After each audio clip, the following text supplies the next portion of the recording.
لو أنزلنا هذا القرآن على جبل لرأيته خاشعا متصدعا من خشية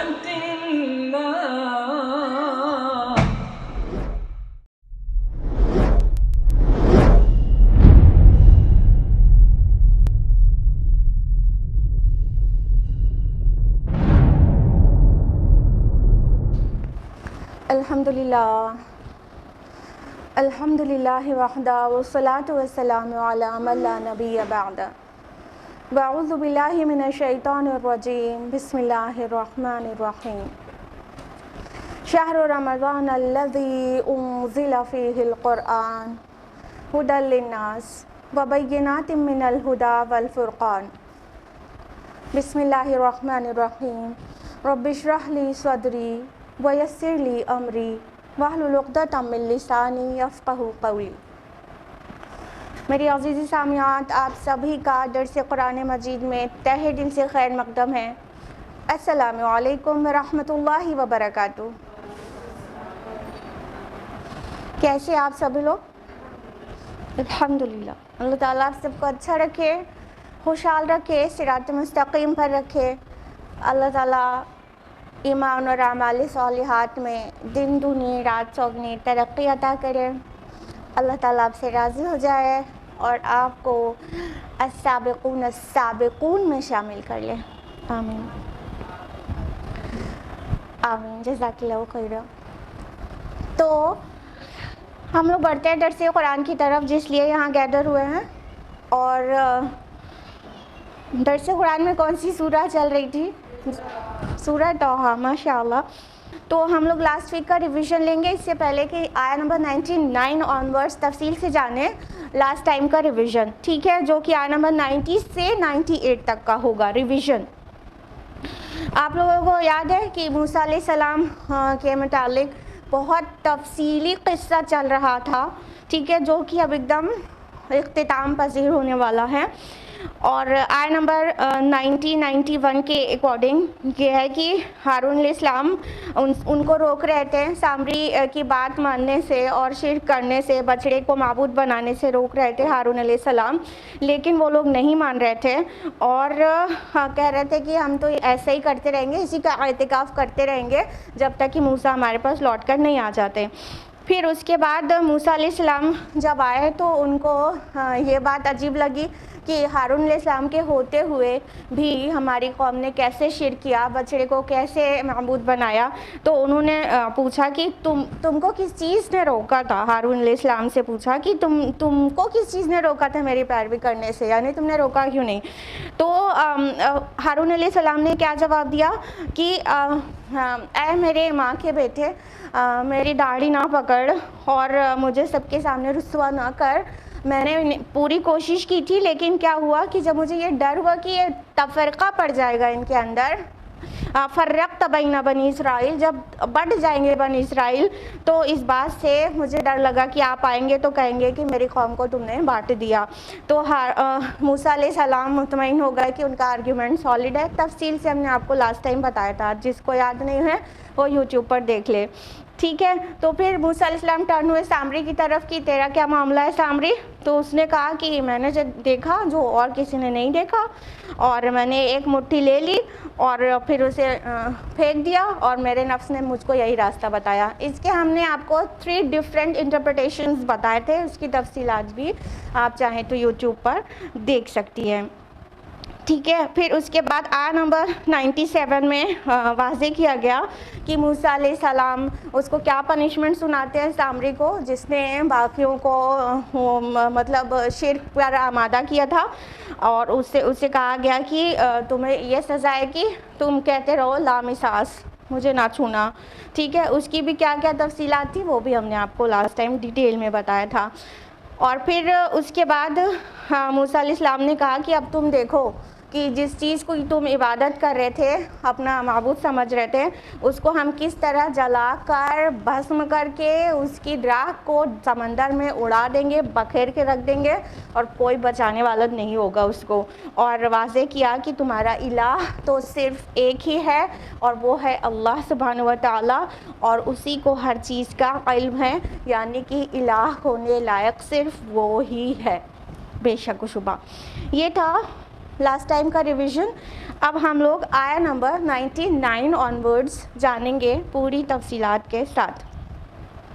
اعوذ باللہ من الشیطان الرجیم، بسم اللہ الرحمن الرحیم.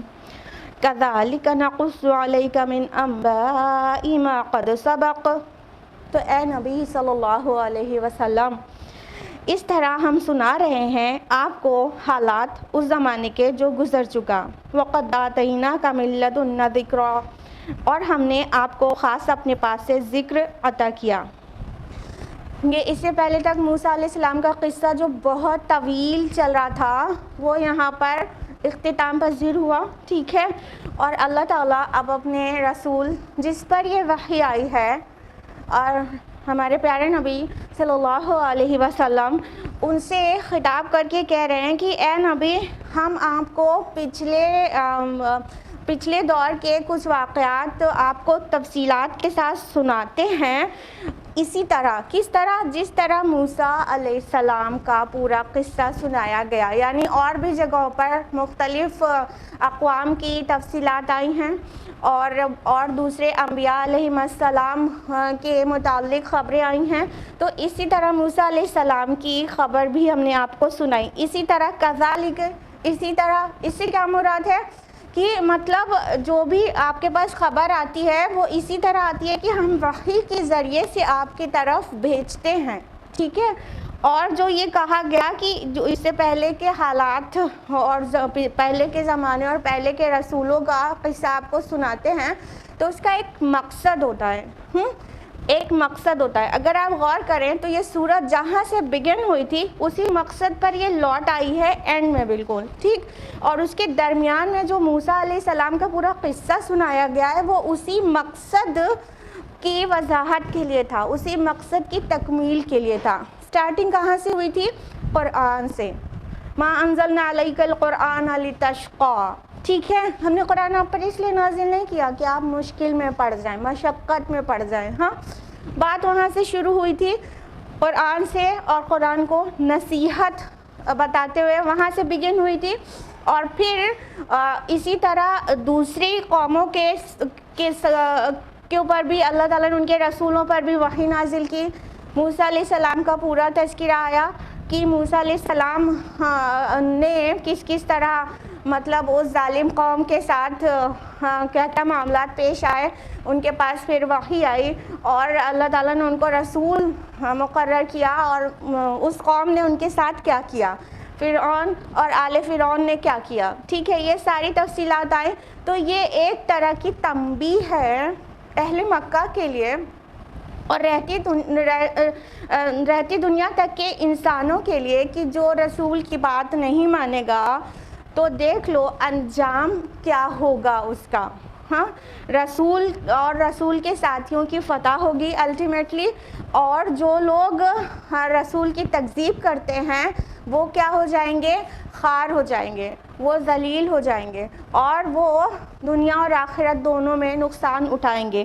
تو یہ ہے اس کا کنیکشن سورہ کے سٹارٹنگ کا سورہ کے اینڈ کے ساتھ، اور بیچ میں پورا جو موسیٰ علیہ السلام کا قصہ بتایا گیا ہے وہ اسی بات کو سمجھانے کے لیے بتایا گیا ہے کہ اللہ تعالیٰ نے ٹائم ٹو ٹائم اپنے رسولوں کو بھیجا ہے، نبیوں کو بھیجا ہے، ان کے پاس کتابیں بھیجی ہیں، اور اس کتاب کی دعوت پر اور اس رسول کی دعوت پر جو لوگ ایمان لے آئے ہیں الٹیمیٹلی فائنلی وہی لوگ سرخرو ہوئے ہیں، اور جن لوگوں نے ان کی تکذیب کی ہے وہ لوگ نیست و نابود ہو گئے اور وہ نشان عبرت بن گئے. جیسا کہ فرعون آج بھی اس کی باڈی پریزروڈ ہے اور وہ ساری دنیا کے لیے ایک نشان عبرت ہے. تو یہ بیچ کا پورا قصہ تھا جس کی ایک بہت مختصر میں ٹیچنگ تھی، ورنہ آپ لوگوں نے پورا قصہ اسی درس میں سنا ہے، اور آپ کو اس کی تفصیلی جو ٹیچنگز ہیں اس کی تعلیمات ہیں وہ سب ایک دم اچھی طرح سے آپ کو سننے میں آئی ہے، ملی ہے، ٹھیک ہے۔ تو اللہ تعالیٰ فرما رہے کہ ہم اسی طرح پچھلی قوموں کا قصہ آپ کو سناتے ہیں۔ اچھا دیکھیں، قرآن مجید کی جو دعوت ہے وہ اس کا جو بنیادی چیز ہے تو آپ سوچیں گے کہ وہ کیا ہے؟ ایمانیات ثلاثہ کی دعوت ہے، توحید پر ایمان، رسالت پر اور آخرت پر۔ اس کا جو جز ہے، جو لب لباب ہے، وہ کیا ہے؟ ایمانیات ثلاثہ کی دعوت، ٹھیک۔ لیکن اگر ایمانیات ثلاثہ کی دعوت تک کتاب کو محدود ہونا ہوتا then hardly it will take not more than 50 آیات۔ ہاں، کتنی آیات میں سمجھ سکتا تھا اتنی باتیں؟ 50 یا 50 سے کچھ زیادہ یا کم آیات میں وہ ساری باتیں آرام سے آ سکتی تھیں۔ But yet we do know we have more than 6,000 آیات in the Quran. Is it clear؟ ہاں، 50 آیات تو نہیں ہے نا، 6,000 سے زیادہ آیات ہیں قرآن مجید میں۔ تو یہ کیا شو کر رہا ہے کہ کچھ اور بھی چیزیں ہیں جو بیان کی گئی۔ تو اب سمجھنے کی بات یہ ہے کہ قرآن کی دعوت کا جو حاصل ہے، جو لب لباب ہے، جو اس کا وہ مغز ہے، وہ تو ایمانیات ثلاثہ ہے۔ لیکن باقی جو آیات ہیں، 6,000 سے زیادہ آیات، وہ اس بات کو ثابت کرنے کے لیے ہیں، وہ اس بات کے ریشنل آرگیومنٹ ہے، وہ اس بات کے لاجیکل آرگیومنٹس ہیں، وہ اس بات کا ہسٹوریکل آرگیومنٹس ہیں۔ سمجھ آ رہا ہے؟ تو یہ جو پچھلے رسولوں کی خبریں، پچھلے اقوام کی خبریں ہیں، وہ بھی اس کا ایک آرگیومنٹ ہے کہ دیکھو رسول کی دعوت پر ایمان نہیں لائے تو الٹیمیٹلی کیا ہوگا تمہارے ساتھ۔ یعنی وہ ثبوت کے طور پر، ایویڈنس کے طور پر پیش کیا گیا ہے کہ پچھلے رسولوں کی دعوت ماننے والوں کا کیا ہوا اور نہیں ماننے والوں کا کیا ہوا۔ تو تمہیں یہ ثبوت فراہم کیا جا رہا ہے کہ تم مانو گے تو کیا فائدہ ہوگا اور نہیں مانو گے تو کیا نقصان ہوگا۔ میری بات کی سمری آپ کو سمجھ میں آ گئی کہ ہم کیا کہنا چاہ رہے ہیں؟ ہم یہ کہنا چاہ رہے ہیں کہ خالی ایمان کی دعوت دینا ہوتا اللہ کی کتاب میں تو 50 آیات میں بات سمجھ آتی، لیکن 6,000 سے زیادہ قرآن کی آیات جو ہیں وہ ایمانیات کے دلائل ہیں، وہ آرگیومنٹس ہیں، ریشنل آرگیومنٹس بھی ہیں، لاجیکل بھی ہیں، ہسٹوریکل بھی ہیں، اور نصیحت، ذکر نصیحت کی طرح سے بھی ہیں، تنبیہ بھی ہے، کبھی کبھی بہت محبت سے نصیحت بھی ہے، بہت کچھ ہے، ٹھیک ہے۔ تو وہ چیزیں اس کو ثابت کرنے کے لیے ہیں، سمجھانے کے لیے ہیں۔ تو اسی کی ایک چیز ہے جو اللہ تعالیٰ یہاں پر مینشن کر رہے ہیں کہ ہم پچھلے زمانے کی باتیں آپ کو بتاتے رہتے ہیں تاکہ جو انسان اس سے نصیحت حاصل کرے۔ اور آگے اسی آیت کے جو سیکنڈ فقرہ ہے وہ کیا ہے کہ ہم نے آپ کو خاص اپنے پاس سے ذکر عطا کیا ہے۔ اب یہ ذکر کیا ہے؟ الذکر ایگزیکٹلی قرآن مجید۔ اِنَّا نَحْنُ نَزَّلْنَا الذِّكْرَ وَإِنَّا لَهُ لَحَافِظُونَ۔ کس کے لیے ورڈ الذکر آیا؟ قرآن مجید کے لیے۔ ہم نے اس ذکر یعنی قرآن کو نازل کیا ہے اور ہم اس کی حفاظت کریں گے۔ تو یہاں پہ بھی ذکر جو ہے یہ قرآن مجید کے لیے استعمال ہوا کہ اللہ تعالیٰ نے قرآن مجید عطا کیا پیارے نبی صلی اللہ علیہ وسلم کو۔ کنیکٹ ہو گئی نا بات؟ طٰہٰ مَا أَنزَلْنَا عَلَيْكَ الْقُرْآنَ لِتَشْقَىٰ، کہ ہم نے آپ پر قرآن اس لیے نازل نہیں کیا کہ آپ مصیبت میں پڑ جائیں۔ یہاں پہ آ کے کنیکٹ ہو گئی بات کہ ہم نے آپ کے بیچ آپ کو الذکر دیا ہے، قرآن مجید دیا ہے، یعنی جو ذریعہ ہدایت ہے، جو مین سورس آف گائیڈنس ہے وہ کیا ہے؟ الذکر قرآن۔ الذکر کا معنی ہی یہی ہوتا ہے۔ ذکر مینس ہوتا ہے ریمائنڈر، ٹھیک ہے، یاد دہانی۔ ذکر کا معنی ہوتا ہے نصیحت، ٹھیک ہے۔ تو یہاں جو قرآن ہے وہ پورا کا پورا ریمائنڈر بھی ہے اور نصیحت بھی ہے۔ تو قرآن مجسم الذکر ہے۔ تو اللہ تعالیٰ فرما رہے کہ ہم نے آپ کی طرف ذکر نازل کیا ہے، یعنی یہ جو باقی جو لوگ جن کو آپ دعوت دے رہے ہیں انہیں چاہیے کہ وہ الذکر سے فائدہ اٹھائیں، اس کی نصیحت پر کان دھریں اور اپنے دنیاوی اور اخروی فلاح و کامیابی اور کامرانی حاصل کر لیں۔ آیت نمبر 100، من اعرض عنہ فإنہ یحمل یوم القیامت وزرا، جس کسی نے اس قرآن سے اعراض کیا تو قیامت کے دن ایک بھاری بوجھ اٹھائے گا۔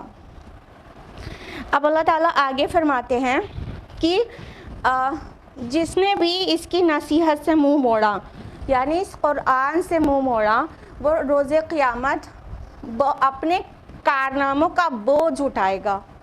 ٹھیک ہے، تو دو ہی طرح کے لوگ ہوتے ہیں۔ جب کوئی کتاب اللہ کی طرف دعوت دے رہی ہوتی ہے تو اس کے سوسائٹی پوری دو میں ہی ڈیوائڈ ہو جاتی ہے، بائیفرکیٹ ہو جاتی ہے۔ ایک ٹائپ کے وہ لوگ جو اس کتاب اور نصیحت سے فائدہ اٹھاتے ہیں، دوسرے ٹائپ کے وہ لوگ جو اس کتاب اور نصیحت کو نہیں مانتے اور خسارے میں پڑ جاتے ہیں۔ تو جو لوگ اس پر لبیک کہہ دیتے ہیں، اس کی صدا پر، اس کی دعوت پر، ان کو کیا ریوارڈ ملے گا وہ آگے آئے گا۔ لیکن جو لوگ اس کتاب کی، اللہ کی وحی کے ذریعے رسول پر جو کتاب نازل ہوئی، اس کی پکار پر لبیک نہیں کہتے ہیں، اس کی دعوت پر ایمان نہیں لاتے ہیں، تو کیا ہوتا ہے، ان کا جو پنشمنٹ ہے وہ یہاں بیان کیا جا رہا ہے آیت نمبر 100 میں، کہ جس نے اسے اعراض کیا وہ قیامت کے دن ایک بہت بھاری بوجھ اٹھائے گا۔ آیت نمبر 101 ہے، خالدین فیہ وساء لہم یوم القیامت حملا، یہ لوگ اس کیفیت میں ہمیشہ رہیں گے اور ان کے لیے بہت برا ہوگا قیامت کے دن کا وہ بوجھ۔ یعنی جو انسان خود رب اور رسول کی نہیں مانے گا تو اس کے اعمال خود ہی اس کو بوجھ بن کے اسے بوجھل کیے ہوئے ہوں گے۔ ساتھ ہی سوسائٹی میں بہت لوگ ایسے ہوتے ہیں جو لوگ خود تو گمراہ رہتے ہی ہیں، اپنے پیچھے بہت بڑی تعداد لوگوں کی ان کی وجہ سے گمراہ ہو جاتی ہے۔ تو جو ایسا انسان ہوگا جس کے سر پر اس کی ہی گمراہی کا بوجھ نہیں اور بہت سارے لوگوں کی گمراہی کا بھی وہ ذمہ دار ہوگا، تو ان کا بوجھ ملٹی پلائی ہو کے اس کے اوپر لگ جائے گا۔ یہ یاد رکھیے گا کہ جب بھی کوئی اچھے کام کی طرف انسان بلاتا ہے تو وہ جو اچھا کام کہہ رہا ہے اس کے کہنے پر وہ کر رہا ہے، اس کی نیکی میں سے اس کو بھی ملتا ہے نا، جس نے اس کو اچھائی کی طرف بلایا۔ بالکل اسی طرح جب کوئی انسان خود گمراہ ہونے کے ساتھ ساتھ دوسروں کے بھی گمراہی کا سبب بنتا ہے تو کیا ہوتا ہے، پھر وہ دوسرے لوگ جو اس کے پیچھے چل کے بلائنڈلی فالو کر کے گمراہ ہوئے، ان سب کے گناہوں کا بوجھ اس ایک اکیلے انسان پر بھی ہوتا ہے جہاں سے گمراہی بگن ہوئی ہے۔